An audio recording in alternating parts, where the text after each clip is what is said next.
Hello there and welcome to STN, the new show that seduces your mum, convinces her to leave your dad and then never contacts her again. So the nation groaned in unison yesterday as Boris announced we would be returning to the lockdown in England. That means pubs, restaurants and gyms all have to close.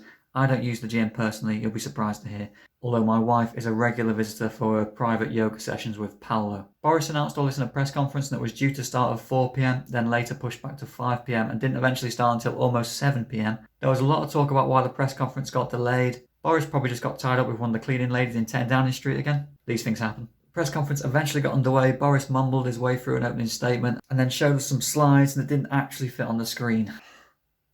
On an unrelated note, here's a tweet from the start of the year. Now something a little closer to home and fractionally less important, I got a TikTok taken down for a community guideline violation this week. No great shock there, as when it comes to community guidelines violations, I must be into double figures now. Although this one was a little bit different.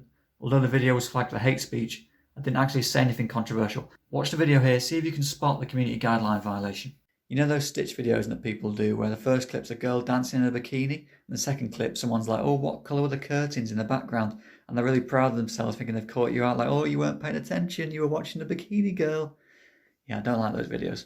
Might seem a little bit harsh by YouTube standards, but I looked into TikTok's guidelines and it does say symbols of hateful ideologies can't be shown in your videos. I think Hitler's face falls under that category. Now, sticking with the theme of far-right extremism, this week the nation gasped in disbelief as Sky announced they were going to be cancelling their carpentry show, The Chop. Sky gave The Chop as it emerged one of the contestants, Darren, had loads of far-right tattoos all over his face, allegedly. Obviously a massive blunder from Sky to let him on the show, a huge waste of money, but the real victim here is this fella.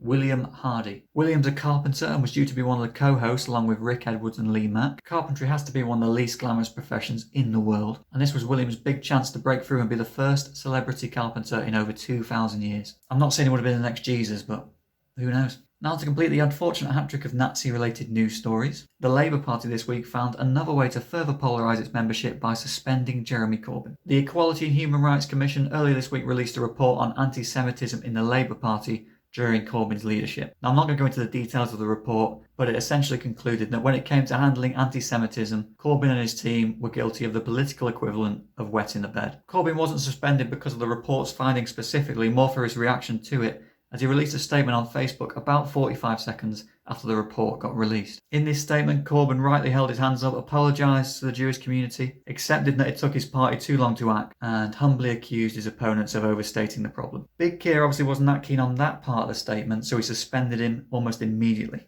Jezza, hypothetically, let's say it is true, people have been overstating the problem. But still, read the room, mate. Now's not the time. Say you're sorry, keep your nut down for a few weeks, wait for Boris to steal some food off some hungry kids, then we can talk about it. Now finally for a little bit of sport chat that 99% of people probably don't care about. The Mighty Potters cruised to a 1-0 win at home this week to the juggernauts that are Rotherham United. Big James McLean with the only goal, leaving the boys in red and white on the cusp of the playoffs. Could Sir Michael be returning us to the promised land where we truly belong? Only time will tell. Thanks for sitting through this, guys. I intend to do one of these videos every week, probably on a Sunday. Hopefully you've enjoyed it. If you've not, don't worry about it. Maybe go and watch Philip DeFranco or something. He's a little bit more polished.